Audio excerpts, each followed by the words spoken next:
First, let me say that even though Kobe Bryant could be a selfish, no conscience gunner on occasion, I miss watching him play. Oh, I yeah. miss him a lot. He goes hard. Yep. And I still believe, despite everything you said, and I agree with it, but I'm going to frame it differently. I still think Kobe deep down does miss badly. Like it tears him apart that he's not Kobe Bryant anymore. He's not that guy who walked into that Staples Center every night with the cameras following him from his car in or his helicopter in, whatever it might be. And he lived for that, and I'm sure he's onward and upward to all sorts of other creative new ventures that he's in.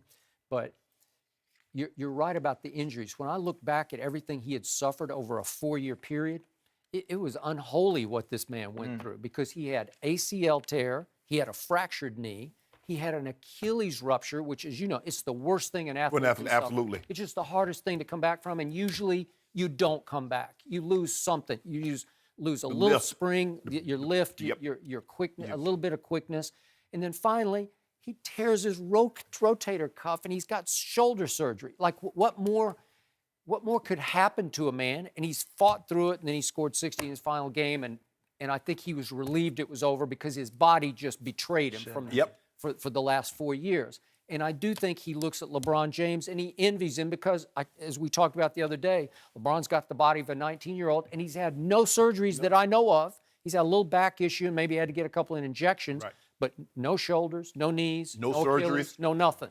Well, seriously, that's like, thank you, God. Yeah. I mean, Absolutely. that's a blessing. Yes. And Kobe didn't have that blessing. He had supreme talent, but he didn't have health. And health robbed him of about what could have been 4 kind of into your prime years. Yes. And it was pretty sad to watch, actually. I think what's even more sad is that he did not cultivate relationships. Because even though Michael Jordan was on his grind, he thought the world of Oak. He still thinks the world of Oak. Pat Ewing. There's nothing that he wouldn't do. If Oak called Jordan right now, he said, I need you here, bruh. And same way, Oak knows Jordan got his back, he has Jordan back. That's true. He didn't Kobe looked at it like this. LeBron says, let me help Kyrie blossom into the player I know he can be. Let me help Kevin Love do what he can do. Kobe's approach was, I'm going to get mine. You need to get yours while I'm getting mine. And get out my way when I do it. So, and it was hard for him because Kobe only respected people that he thought was as equally as talented, if not greater. If you were not on his level, Kobe had no time for you. That's why he looked at the Smush Parkers and all the other guys. Yeah. He didn't look at them as teammates. He looked at them as hindrance. You can't, I can't win with this. Even Shaq at some point became a hindrance. Because it annoyed him that Shaq had all this God-given ability. He had all the money that he could go to the finest doctors, he had the finest nutritionists, the finest physios, and that wasn't important to him. Nope. But great movie star, you know, if you notice, 90% of the time, movie stars marry other movie stars because the other know what it's like to live that life. Kobe said, Shaq, you're great.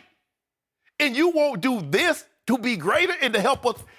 That's what Bob, it wasn't Shaq was fun-loving. It was that he saw what Shaq was not doing. Even eating right. Right. That's what he saw. He saw Shaq was not taking it serious. Correct. And the great players, if you don't take it serious, they got no time for you. They don't care if you're their teammate. They don't care what it is. If you can't help them, win, and they don't think you're taking it serious, because in Kobe's mind, Shaq robbed him of 2 or 3 more championships. That's how he looks at it.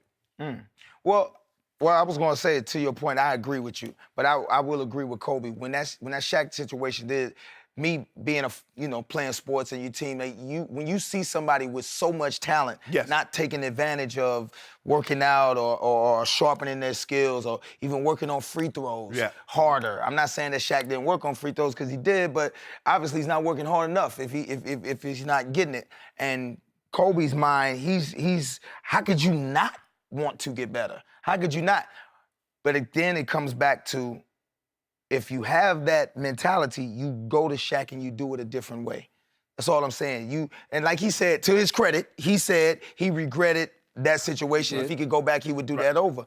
And Shaq even said that to the same degree that, he was just trying to make me better. He was trying to push, you know what I'm saying? And I will agree. It didn't bother Kobe that Shaq couldn't make free throws. It bothered Shaq that his weight kept getting out of control, and it bothered his knees, it bothered his ankles, and he couldn't be on the court as time, and it cost him because Kobe saying, you know what, we're in our absolute apex prime. Correct. There is no way Tim Duncan, there's no way the Pistons, nobody for like a 7-year period, they should have been the Celtics of the late 50s and 60s. Win all the championships because they had 2 top 5 players. And back then, a dominant center was what you needed. They had a dominant center and they had a dominant wing player. They did. He said, there's no way 3 championships is all we should have got out of what we had.